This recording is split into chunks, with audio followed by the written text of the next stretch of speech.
Today's program was made possible by the generous prayer and support of the faithful friends and partners of this ministry. Visit our new website at sheila.media. Hi, everyone, and welcome to the Sheila Zilinsky Show for this Monday, August the 13th, 2018 edition. So glad you could tune into the program today, and what a great program it is, and I want to jump right into it. My guest today is the one and only Tim Alberino from the Alberino Analysis. Of course, you know him from Gen 6 Productions. He's got a new book coming out by the end of the year. He's going to be in Branson, and there's lots to get into. Timothy Alberino, welcome back to the program, sir. It is great to have you back on, my friend. Well, it's great to be with you again. Well, it's great to have you here, Tim. Listen, where I want to start, give the folks a little sneak peek about, your book, what you're covering in it, and then give us a little sneak peek pre-Branson, if you will, please.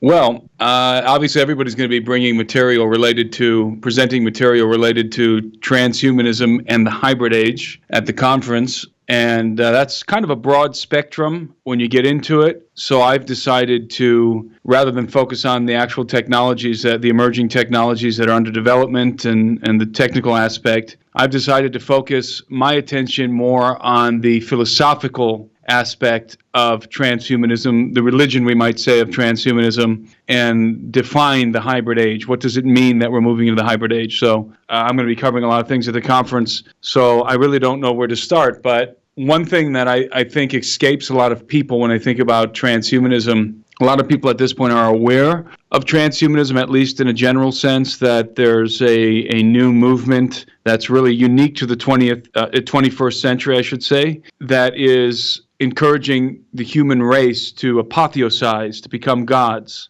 through technology, through the medium of technology, to defeat death, to defeat aging and decay, and to transform our biology, to upgrade our biology. And this is using technology, using cybernetics, nanotechnology, genetic technologies, and so forth. And this is a new philosophy in that the technology is now available to actually do that. But the idea of transhumanism, the bedrock of the philosophy, even though it was impractical at the time, was laid in the late 19th century, in the early 20th century. And that's something that escapes people, is where did the philosophy come from, and how did we get to where we are in terms of technology and in terms of this philosophy of transhumanism and of posthumanism, where we're ultimately headed. Where did it come from? How did it develop? And what does it mean for the human race? And so that's what I'm focusing on at the conference. And you can, if you want to dig deeper into that,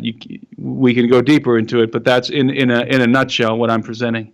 Well, let's dig a little deeper, because you know what and we're going to kind of tie this in, Tim, because when we talk about, and you talk about this a lot, the pre-flood advanced civilization that existed before this cataclysm that annihilated it, this genetic miscegenation. We talk a lot about the Book of Giants and extra biblical texts that were, of course, discovered amongst the Dead Sea Scrolls. These books call these things monsters. So these watchers that were banished to the abyss, some believe they will, be held there until the day of judgment. It's interesting to think that maybe technology is the missing link, because, when you look at the high-level sorcery that still exists today from the sons of Cain, they were engaged in some weirdness. Some people believe there was a second incursion, but isn't it interesting that the Helena Blavatskys and all these high-level occultists, they always talk about these entities. It's interesting to think that technology could be the very thing that, for lack of a better word, reincarnates this stuff, isn't it?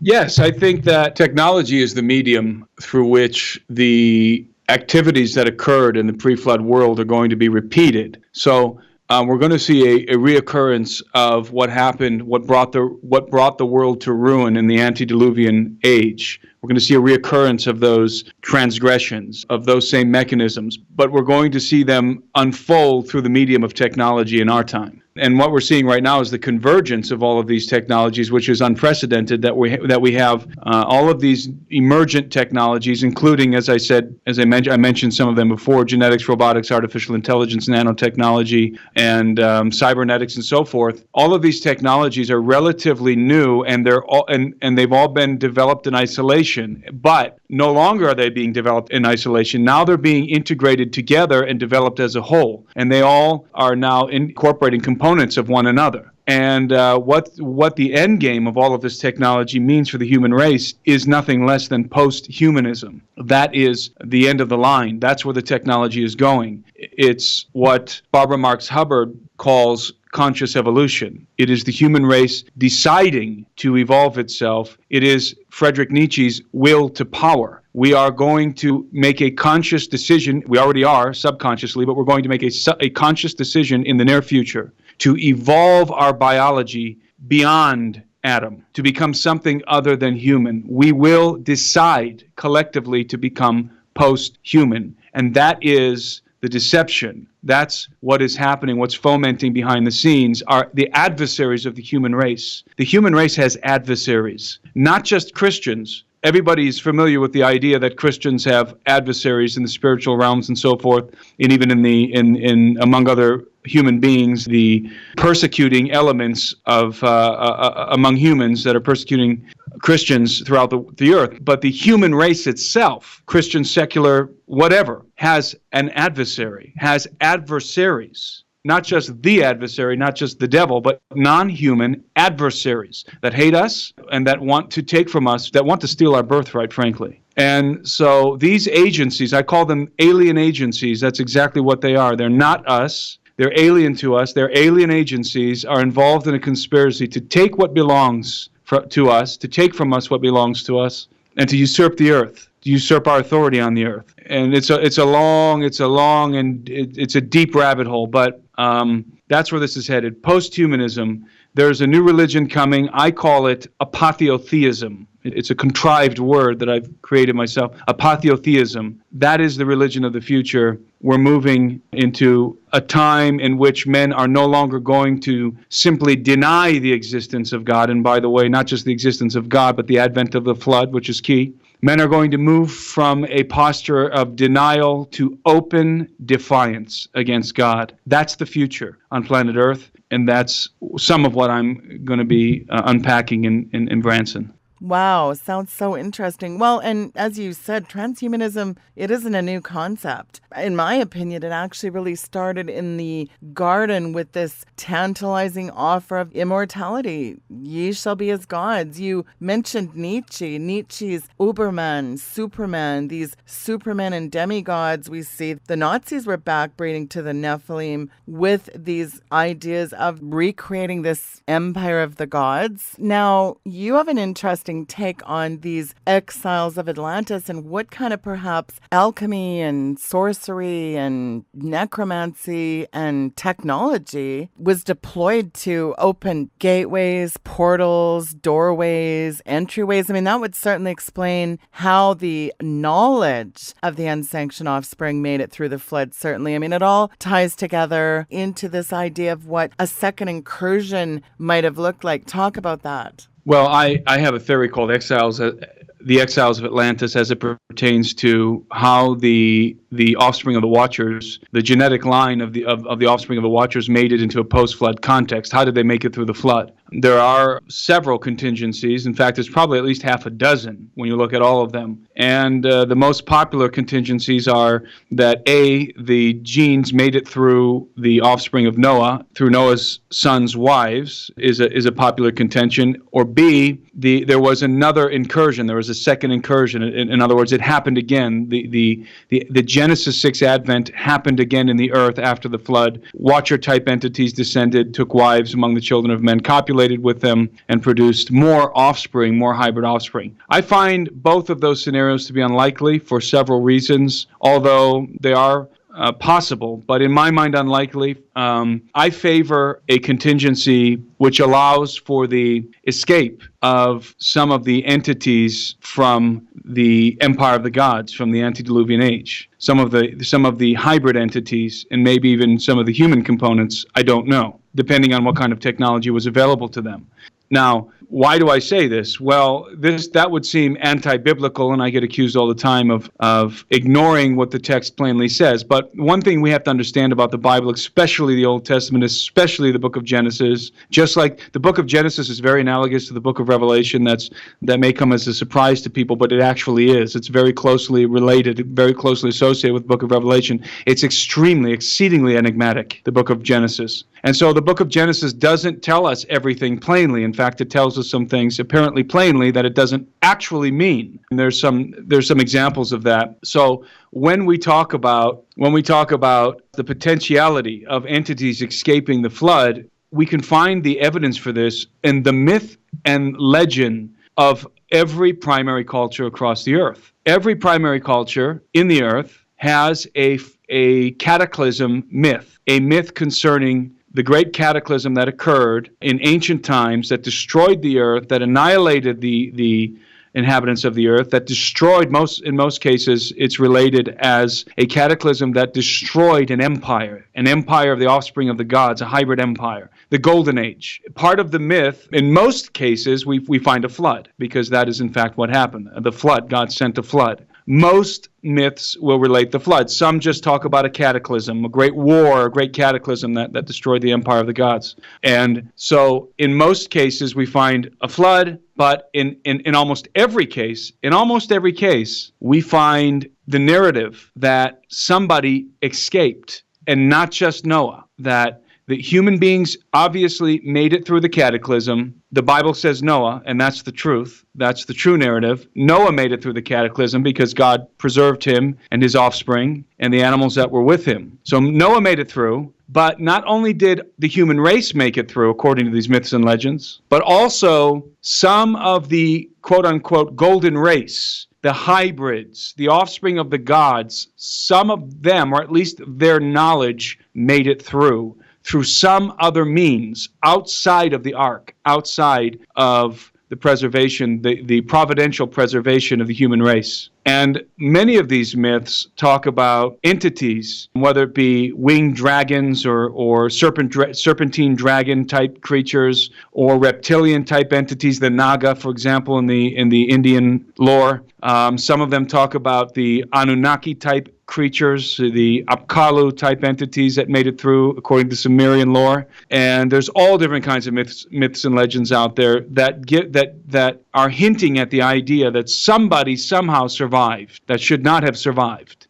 That these entities reappeared in the world and they began to reteach the lost knowledge. That's what I call the exiles of Atlantis, because Atlantis represents in itself, it's an analogy of the pre-flood world in general, of the empire of the gods, because Atlantis was founded by Poseidon, according to the legend. And Poseidon was a god. He took for himself a wife among the daughters of men. He fathered 5 pairs of twins, all males, who became the kings of his empire, the regents of his empire. And so that's an analogy of the pre-flood world. So that's why I call it the exiles of Atlantis. Somebody escaped, somebody made it through. Now, how would that have been achieved? Well, I don't know. But if there was high technology in the antediluvian world, which I believe there was, unquestionably high technology, then I think it is reasonable to then assume that some of these entities, or at least surmise that some of these entities might have used technology to either go off planet or go into the bowels of the earth, into the chambers of the earth, to escape the flood. Now, there's also a popular contingency, which I also believe is plausible, that the information of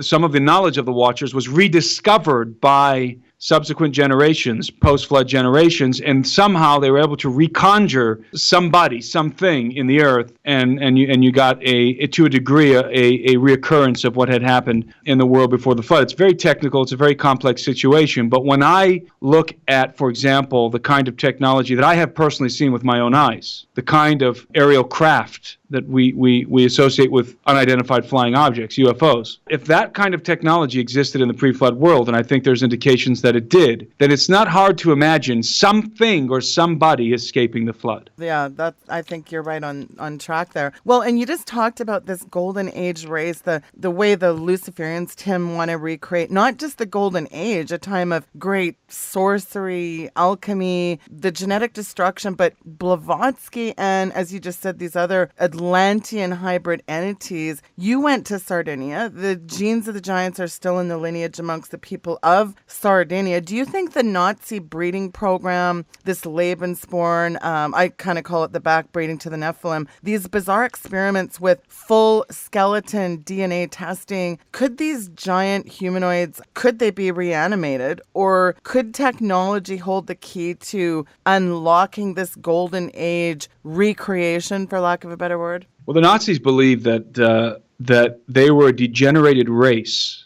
that the original progenitors of their race, the Aryan race, were godmen.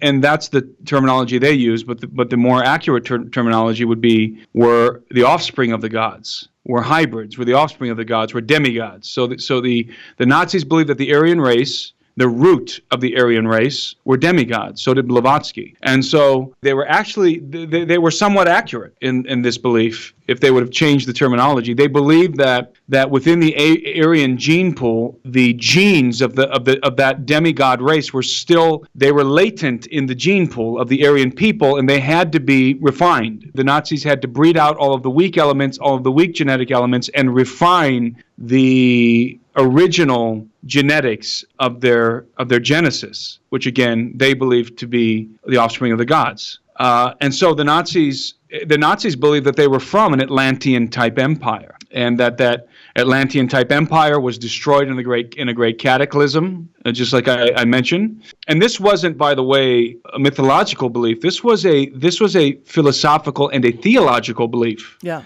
Among not just the Nazis, not just the National Socialists, but many of the Germans at that time and Northerners. They believed that, of course, it was racist. They believed that they were a superior race whose gene pool was being muddied, was being sullied by inferior races, mainly the Gypsies and the Jews, but not exclusively the Gypsies and the Jews, the Jews, and what they called the Negro race. They believed that their gene pool was being sullied. So obviously we're dealing with an extreme form of racism. It's important to understand that Lebensborn program was specifically devised to refine and rebreed the master race. And it was technological. It was very highly systematic. Heinrich Himmler was one of its architects, and it was a program that they were implementing. And for those who aren't familiar with Lebensborn, it means fountain of life, basically, is what it translates roughly into English, or fount of life. And it was birthing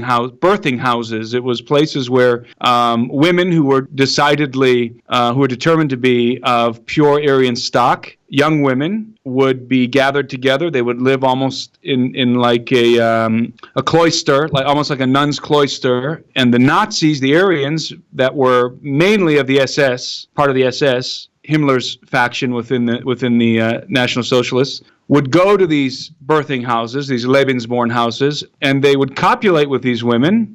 They wouldn't marry them. They would just go and copulate with them. Even though many of these SS officers were married, they were encouraged to go and copulate with these young Aryan women of pure stock, and then the women would just basically be baby-making machines at that point. And they were giving birth to hundreds and hundreds of blonde-haired, blue-eyed Aryans. And so it was a very systematic program that was underway, and it was eugenics. I mean, it was the kind of eugenics that, frankly, Margaret Sanger would have loved to employ in the United States. Margaret Sanger being the founder of Planned Parenthood, who was extremely racist and wanted to destroy what she called the Negro race in the United States. That's what Planned Parenthood was devised to do, was to be a Lebensborn type program, but the antithesis of Lebensborn.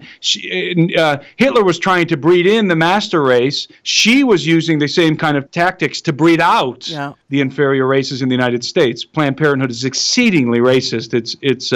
Its roots, and that's a fact. And it's interesting that transhumanism is kind of a modern eugenics today, isn't it? That's exactly what it is. It is. But you know what? There's a new species arising, and in my book I call them.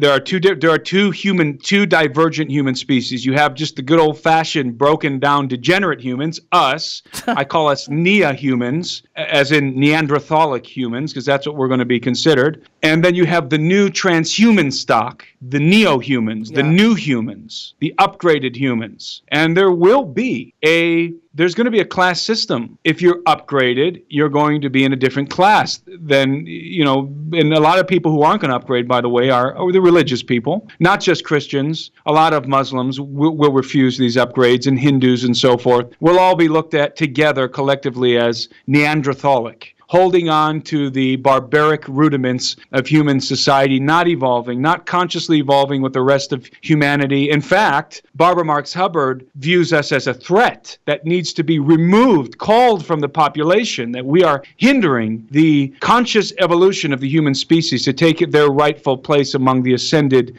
beings in the universe. And those of us who are against this plan of conscious evolution are Neanderthalic and need to be eradicated from the earth. It's a very aggressive strategy.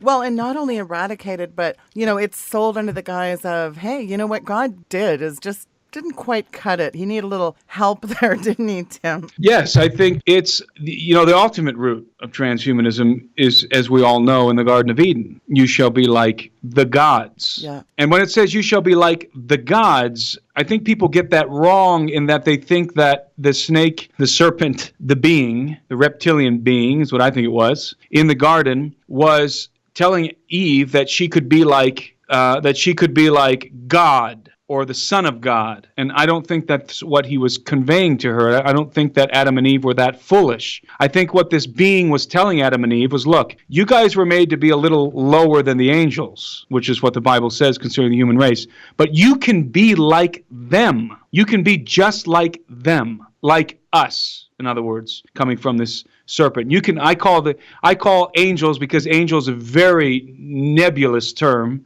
amorphous term. It doesn't mean anything. It's a designation of occupation. Messenger, that's what it means, messenger.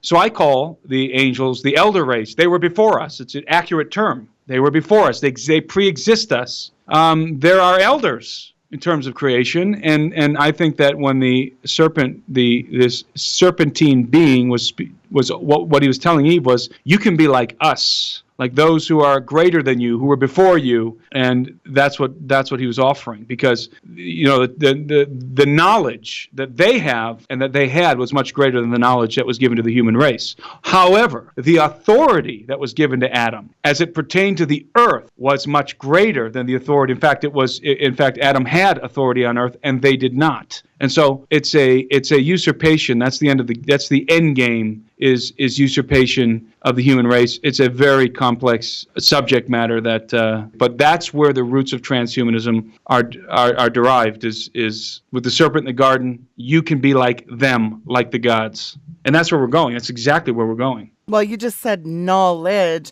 Here's this, Tim, and I think this is important, this tree of knowledge God warns about. We don't know if there was a physical tree or who even put it there, really. All we know is there's a reference to this tree of knowledge. Is it weird to you that these high-level Kabbalists and the Zohar mystics always say the word tree of knowledge, and then they call their Kabbalah tree of knowledge? Is that a weird little coincidence? Well, the Bible itself is highly esoteric. People don't like that. I'm sorry. It is. The Bible says in the book of Revelations, it says, he who has wisdom, calculate the number of the beast. It doesn't tell us what, it tells us we got to figure it out. That's esoteric. That's enigmatic.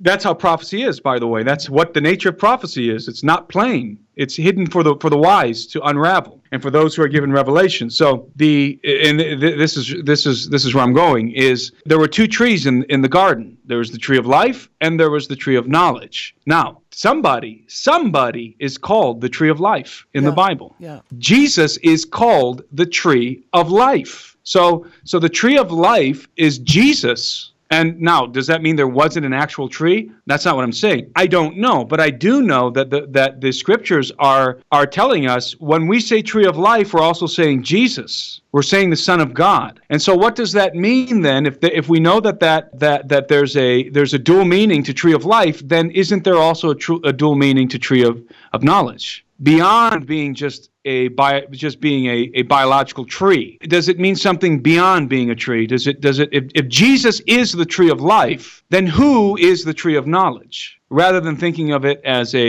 just a tree, it represents something much more than just a tree and a piece of fruit from that tree. And that is what the initiates of the mysteries know. This is something that they're very well aware of. They understand the analogy better than most Christians, but they take the flip side. They subscribe to the inversion of the gospel. They reject the gospel. They literally subscribe to the Bible upside down. They subscribe to the inversion of the gospel of Jesus Christ. Jesus, the cross, the work of the cross, the redemption of the human race, that's what the deception is. That's where the lie is for them. And it was the serpentine entity that was the true Prometheus of the human race. That it was those entities, the Watchers and the serpent and the serpentine entities that existed in the earth. These were the true benefactors of the human race. And Adonai, God, Yahweh, and His Son were the enemies, were the tyrants, were keeping the knowledge from Adam. They didn't want Adam to be like the rest of the host of heaven. They wanted Adam to be a slave race or whatever it is that they believe. And so it's the inversion of the gospel. And it's a blatant inversion of the gospel. And that's really what the occult is. If you want to say it, one sentence, Kabbalah, Masonry, all of the different ancient mystery school systems, they are inversions of the gospel of Jesus Christ. That's exactly what they are.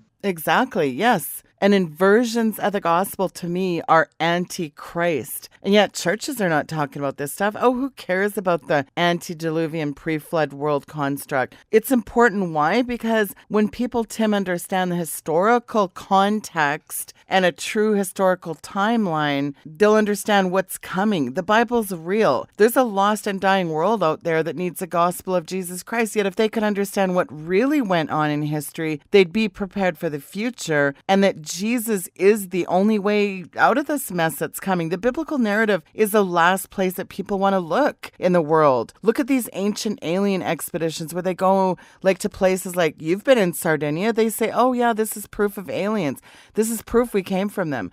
Many voices today are even telling our children and grandchildren that we evolved from aliens, not God. Again, you've seen these megaliths. There's angles in these things that would make Newton salivate. Massive 100-ton structures that you can't even slip a piece of paper between them. It's clear that these ancient alien crowds, they don't have the correct timeline. So that's important. Yes, I think that the conventional timeline of history depicts the human race getting dumber and less sophisticated and less civilized the further back you go in time, until, of course, ultimately we're hominids, we're apes. Pounding stones together with puckered lips. That's the timeline of conventional history. Now, the only people, we were mentioning the initiates before, those on this planet who have knowledge understand that timeline is ridiculous. The timeline of history does have a retrograde. In other words, if you go from where we are today and you move backwards in time, you do see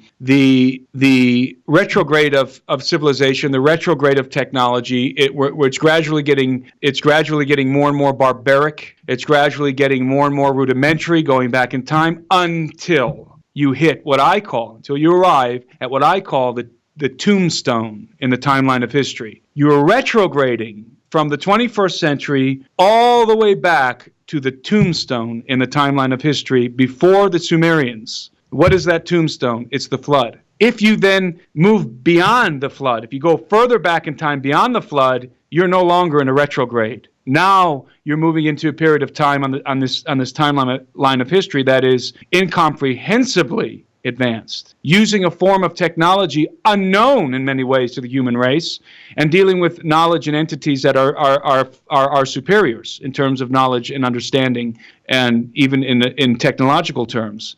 So that's why they can't understand when they look at the walls of Sacsayhuaman. That's why they have to contrive ropes and logs and thousands of natives pulling on these megalithic blocks and lifting them into place, and stone hammers and copper chisels and so forth, because that's the only thing that fits into their retrograde paradigm. And their retrograde paradigm is accurate until you get to the tombstone in the timeline of history. Then it falls apart. And it's denial of the flood. That's what it boils down to, denial of the flood. It is denial of the flood. It's what I'm talking about in my presentation in Branson. It didn't begin with Charles Darwin. It began with Charles Lyell. Charles Lyell was the father of uniformitarianism before Charles Darwin. And what geologic uniformitarianism, it's a theory that says that the changes in the Earth have been constant, have been uniform throughout the history of the planet. In other words, there's no catastrophism, because the other theory, the theory that was held before uniformitarianism by everybody in every major university, and also this was the truth that was known to the Greeks and the Romans and the Babylonians and the Persians and so forth, was called catastrophism. Catastrophe, cataclysm, that there have been cycles of cataclysm. And that's true. And uniformitarianism was concocted to deny catastrophism, cataclysm, specifically to deny the advent of the flood. And so Charles Lyell paved the way for Charles Darwin, who was his contemporary. And Darwin built his theory of evolution on the bedrock, on the foundation of uniformitarianism, of Charles Lyell's geologic uniformitarianism, which basically Darwin built his theory of evolution, of the evolution of species, on a foundation of flood denial. There's a reason why Charles Lyell and Charles Darwin, who laid the scientific thesis for the scientific foundation to deny the flood. Then came the philosophical foundation, which was laid by many people, primarily by Friedrich Nietzsche. Friedrich Nietzsche was the architect of transhuman philosophy, and I would say Friedrich Nietzsche and then Aleister Crowley. And so you have this foundation laid, that the purpose of this foundation is to deny the flood. Deny the flood. Why? Why is there a stratagem by our alien adversaries to deny the flood? Because if you can get the human race to forget the flood, then you can bring about a reoccurrence of the mechanisms that led to the flood. So it's essential. You have to get men to forget the consequence, to forget the flood, to forget the consequence of defiance against God, if you're going to lead them again into open insurrection against God. That's what the uniformitarianism, and then the theory of evolution, and then ultimately this new religion that's coming is designed to do. It's designed to reconjure the level of lawlessness that existed in the earth before the flood, and to reintroduce the same kind of entities that set the mechanisms into motion the first time that led to the flood. And that's what this is all about. Remember, the rainbow after the flood, God put the rainbow in the sky to do what? Well, it was a promise to Noah, I'm not going to destroy the earth with water ever again. Okay, that's great, except for the fact that he said he wouldn't destroy it with water, but we know that he's going to destroy it with fire the second time. So the purpose of the rainbow wasn't just that God was saying, don't worry, everybody, I'm not going to do this again. Yes, he's not going to do it again with water, but he's going to do it again with fire, which I think is probably going to be worse.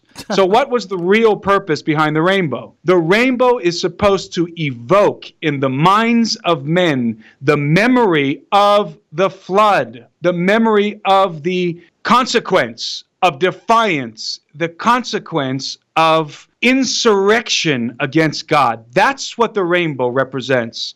If you rebel against God, and if you follow these rebels, these non-human rebels, into open insurrection against God, remember what happened the first time. Remember. That's a warning to the human race. And so if you can get men to forget the flood, to forget the consequence, the adversaries of the human race, the alien adversaries of the human race are going to reappear and lead men into open insurrection against God, which will lead to not a flood, but destruction by fire. It is Psalm 2. Absolutely. And You just mentioned alien adversaries reappearing.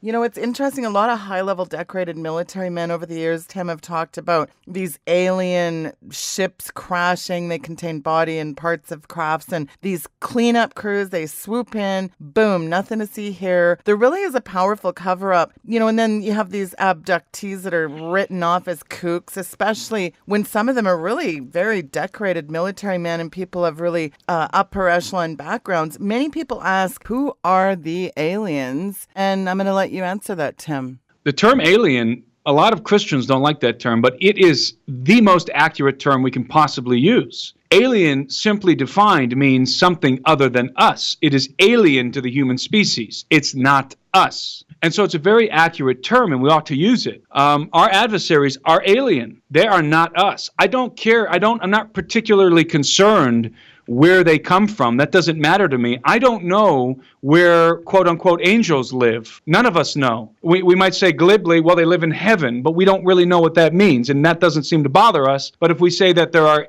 non-human entities coming from elsewhere, suddenly we have a problem, and I don't think we should. So it doesn't matter. In the context of the gospel, it doesn't make a difference, but we need to understand where the deception lies. Now, I'm not sure that, as I said, that there's a direct correlation between the entities that are flying around in these aerial craft, and these aerial craft do exist. It is not a spiritual phenomenon. It is a material phenomenon. It is a physical phenomenon. I say this because I can say it from, I'm an eyewitness, and I know exactly what I was looking at. It was very close. These are material. This is material, physical craft, components, nuts and bolts, mechanisms, machines being flown by biological creatures. And so it all depends on when you say, for example, the word Nephilim. The word Nephilim has become problematic because it's used so broadly it doesn't mean anything anymore. It's very much like the word racist in American society. It's plastered over everything. It's used to describe everything and everybody, and now it doesn't mean anything, and it doesn't describe anybody in specific, in particular. That's very much like the word Nephilim. It's been used so broadly,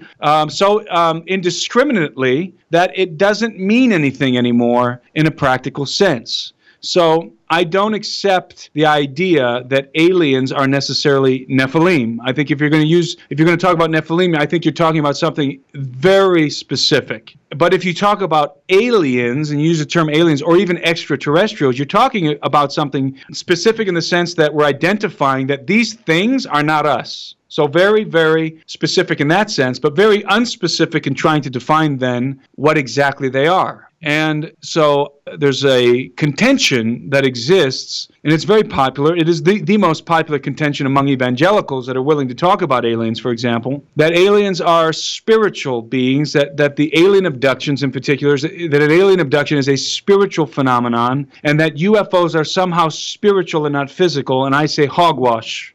I don't think there's any evidence to back those claims up whatsoever. In fact, all of the evidence points to the contrary. We are dealing with a very physical phenomenon, a very material phenomenon, especially as it pertains to alien abductions. People are physically removed from their homes, and when they're gone during an abduction episode, they are not in their bed anymore. It's not like they were astral projected out of their bodies. Their bodies aren't there because they're somewhere else. Their bodies are not in their bed anymore because they're up in a craft on a table, laid out on a table. And this is a very invasive physical phenomenon when you talk about abductions, and when you talk about UFOs in general, you're talking about physical nuts and bolts craft that can crash and that can be recovered and reverse engineered. And we ought not deceive ourselves on that point. This is a physical phenomenon. Let's accept it. Let's accept and understand that we're dealing with a physical phenomenon and not try and make it something that it's not, which I find a lot of people doing these days.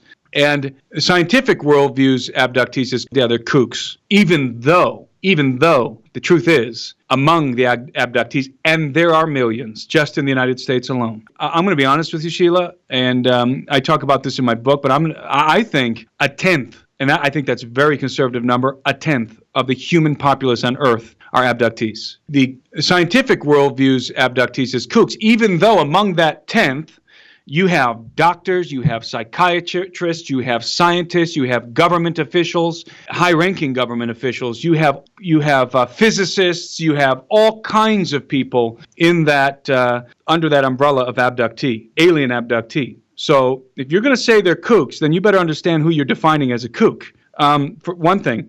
For another thing, that's how they're viewed from the scientific perspective. But within the evangelical circles, these are people who are viewed as individuals who are suffering from demonic oppression or some kind of a demonic attack, which I think is inaccurate. I don't know what you would call an entity that you could, which you can't, but if you could put a bullet, you could put a round in their forehead and they would drop dead just like you or I. That's not a demon. That's something else. That's more akin to encountering a grizzly bear on a path hiking in the mountains, and you've got to deal with the fact that this isn't a demon that's about to attack you. This is a grizzly bear. This is fur and fat and muscle and sharp teeth and claws, and it's coming at you.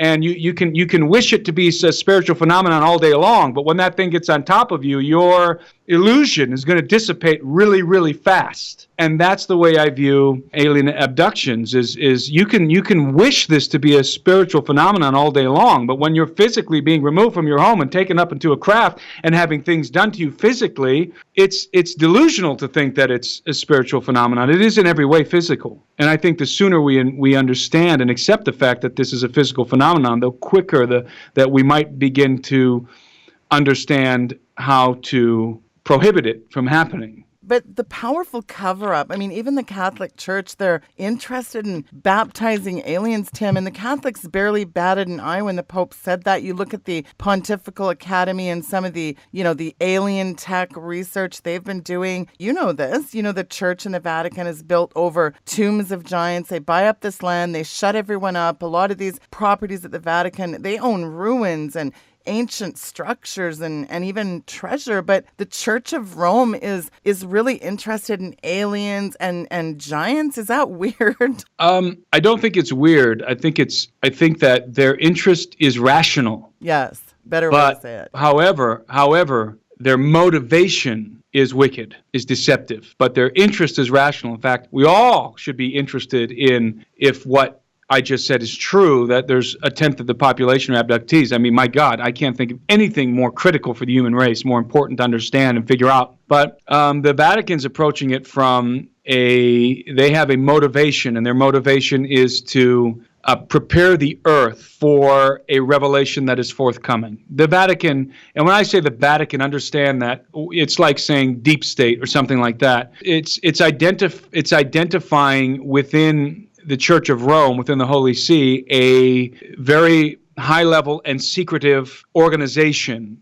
of people. It's not everybody. It's not your local priest at your local parish. It's an initiated group within the Vatican that has this information and that knows things. It's like, in the United States, does the President of the United States know about the alien question? Probably to a degree, but President Trump does not have the authorization to go into the deep underground military bases. He doesn't. He doesn't have authorization to go to the S4 facility.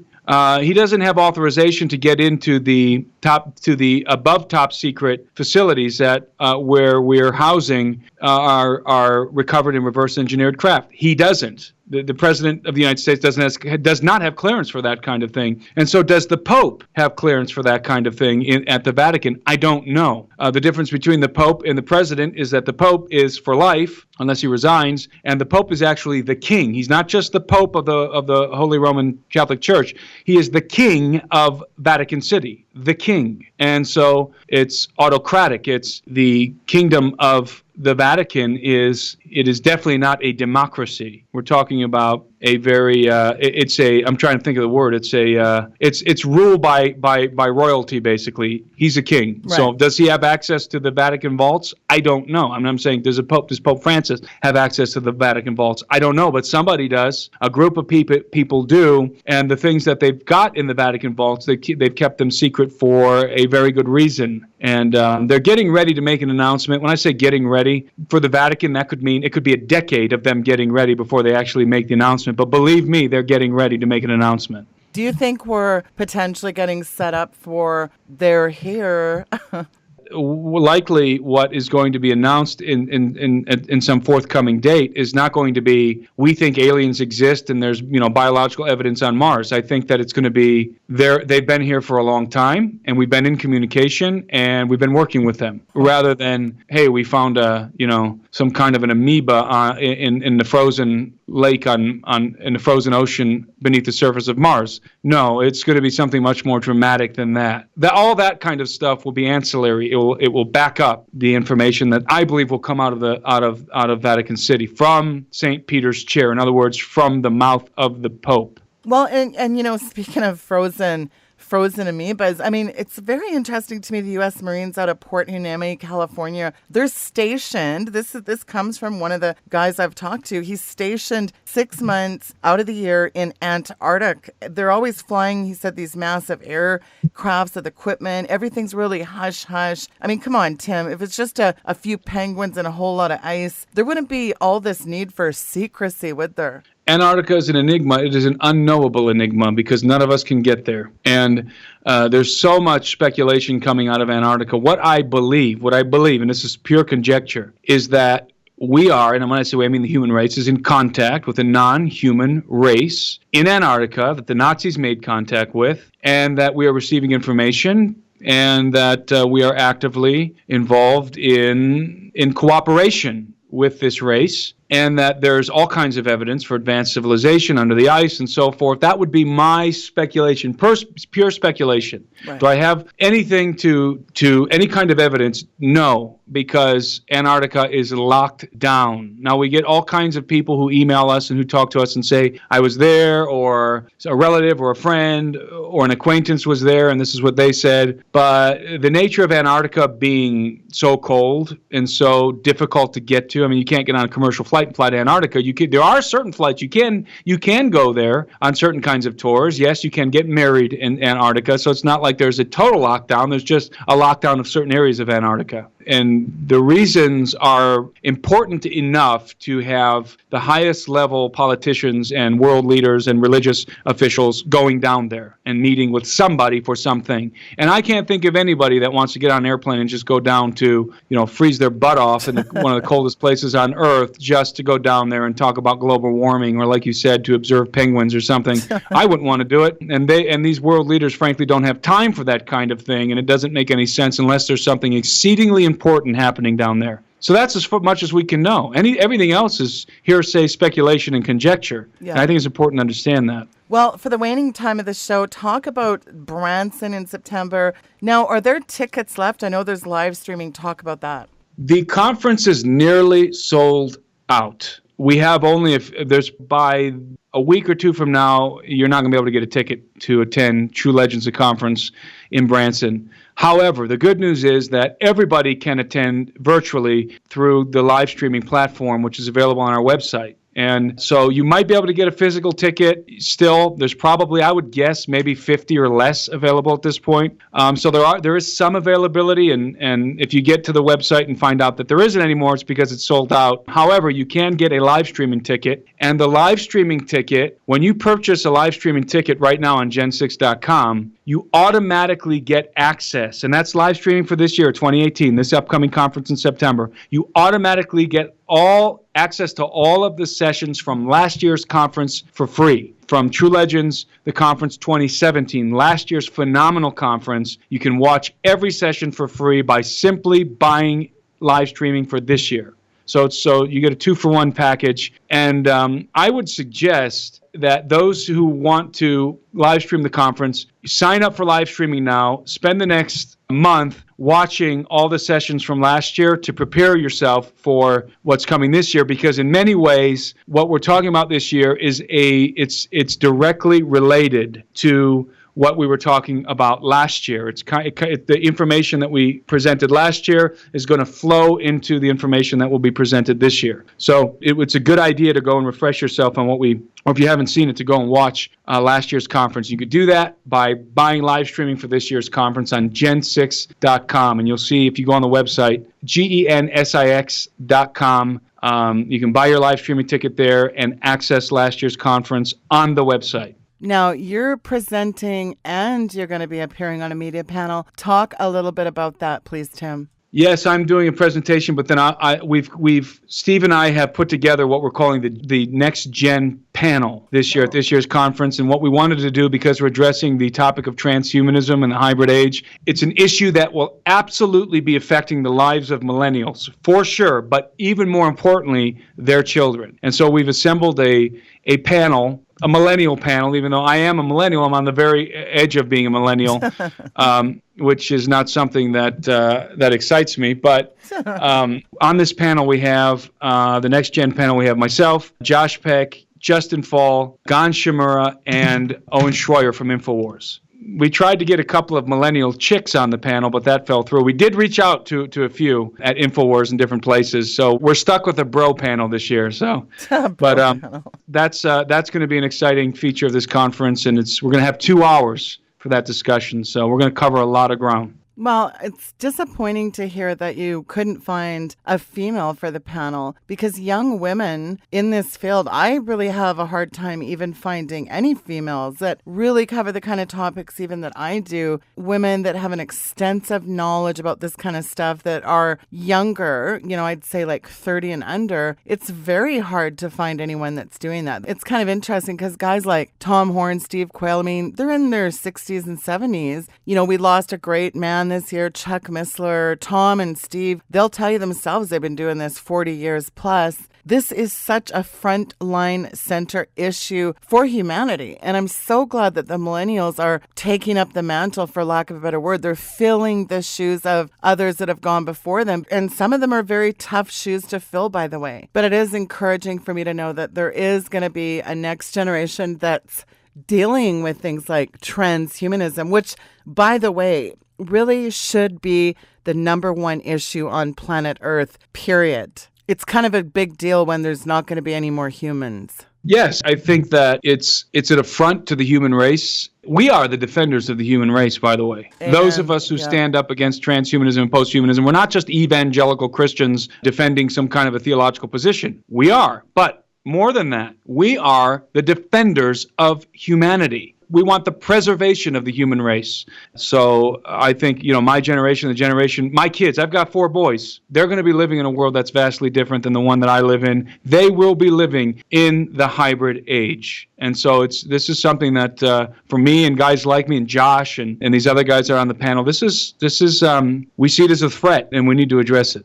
And this is really important stuff that's going to be covered at this conference. I think it's very important for evangelical Christians to really find more out about this, because it is the one issue that the church should be talking about. You know why? Here's the bottom line. Transhumanism will end when the church decides it should end. I feel very strongly about that. Tim, in the waning moments, do give out your information and how folks can find your handiwork. Well, very soon, this month, you'll be able to go to timothyalberino.com. My website will be up finally. I'll have a website up, timothyalberino.com. You can check in now. Just check in periodically over the next week or so, and you'll find it. It'll pop up suddenly. Right now, there's a landing page there. And also, you'll see that I have a book coming out called Alien Armageddon, which will be coming out before the end of this year, and you'll find information on that on timothyalberino.com. So just keep checking in until you see the website go live. It will go live within the next 2 weeks. Wow, awesome. We finally get a Timothy Alberino page. Well, listen, Tim, I just want to thank you for all your incredible hard work. You're such an articulate, astute, incredibly bright young man. We're all very thankful for your work, and we cannot wait to read your book. I think it's going to be an incredible, long overdue book sometime in 2018. I know I speak for a lot of my listeners when I say everyone really looks forward to you presenting in Branson, one of the many incredible speakers that is going to be out there in Branson. Folks, I've got the information for Branson as well as the live streaming linked there below. If you want to get out there and personally meet Timothy Alberino, then do that. Anyway, Tim, I really want to just thank you for your time in laying out this very important topic today. I thank you for that. Thank you for having me, Sheila. It's always a pleasure to talk to you. Thanks, Tim. Folks, that was Timothy Alberino. His information is linked below in the bio. Do go check out his new website and do pre-order his book. I understand that pre-orders are going to be available in Branson. We're all going to want to pre-order. I'm actually surprised he hasn't written like a trilogy or something. He's so astute. Isn't he just an absolutely brilliant young man? And he is really following in the footsteps, for sure, of the greats like Steve Quayle, Tom Horn, and many, many others in, I was going to say the truth movement, but maybe we could call it the awake Christians. I don't know how really to define ourselves. I guess that's something we're going to have to come up with a term. I'm going to steal a term from Timothy Alberino, the defenders. Oh, but wait, we can't even use that because, oh, big surprise, Marvel already hijacked that. Defenders, already a registered trademark name from Marvel Comics. I wonder what they're defending. I think they must be defending wizardry and high-level witchcraft because one of the main characters is a high-level wizard. And get a load out of some of the other names of the defenders. They've got Hulk, Beast, Hellcat, and Son of Satan. I'm sorry, Sheila, did you just say Son of Satan? Yes, I did. And what are his abilities? A dark magic user. Big surprise. You getting the picture here? Actually, even the creator of Hulk said that Bruce Banner was summoning the demon. I find that so interesting. Isn't it weird, too, that Adam Warlock is another fictional character that appeared in the Marvel Comics around, I don't know, late 60s? Originally, his name was Him with a capital H. Sort of like I am with a capital I am, which was a term that was used to describe another Marvel character who just so happened to have, been this year's blockbuster movie featuring Thanos, the destroyer of humanity. Wait a minute, Tim said the defenders of humanity. Wow, all these Marvel characters destroying humanity because, after all, humanity has to be destroyed, is what this new character says. He was promoting depopulation so hard at the beginning of the movie, I thought he was United Nations Secretary General. God is I am, the very thing that the new character in the Infinity Wars Avengers movie that just came out today on DVD. Isn't it weird that Thanos is referred to in the movie as I am? And is it weird that the very opening lines of the whole movie, the first sentence out of anybody's mouth is redemption and salvation? And would it surprise you to know that they mock Jesus Christ in this movie? And I did a whole show actually on this Avengers Infinity Wars, and I've got it linked there below in the bio. See now, and of course, you're all very familiar with the Guardians of the Galaxy. There's another one of those words like Guardian, Defender, Avenger. And I don't really think they're defending humanity. If anything, they despise humanity. They have nothing but gull contempt, really, for weak, gutless humans. And doesn't that sound amazingly very similar to the transhumanist agenda? And isn't that timely that Tim and I are talking about alien abductions and the hybrid age? And here you have the Guardian of the Galaxy leader, Peter Quill. The comic shows that he was a little boy. He left a hospital crying because his mom had cancer, and he walks out of the hospital and boom, he gets abducted by a Starcraft alien ship. So you know what he is, folks? He's a half human, half alien. How creepy is that? I really need to do a show on Guardians of the Galaxy since I see there's another one being worked on. Remember by that creep? You remember the sick, disgusting tweets by James Gunn that got him fired from Guardians of the Galaxy?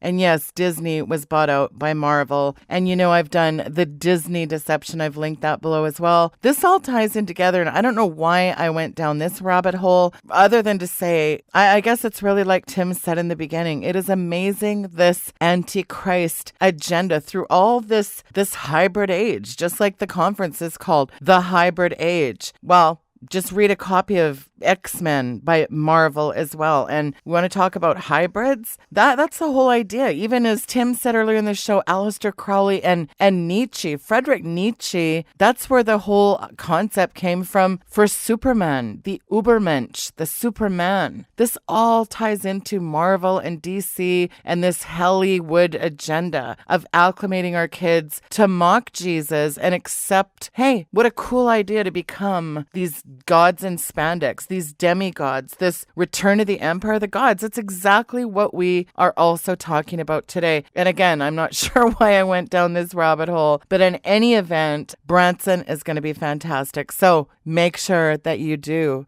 get the last of the tickets. You'll regret it if you don't. And get the live stream as well, because as I understand from Steve, even that, they have to know the numbers because there's limited live streaming. So also do get that. This is going to be an incredible topic. There's so many places I could go, but we're out of time. So we'll see you real soon. Good night and God bless.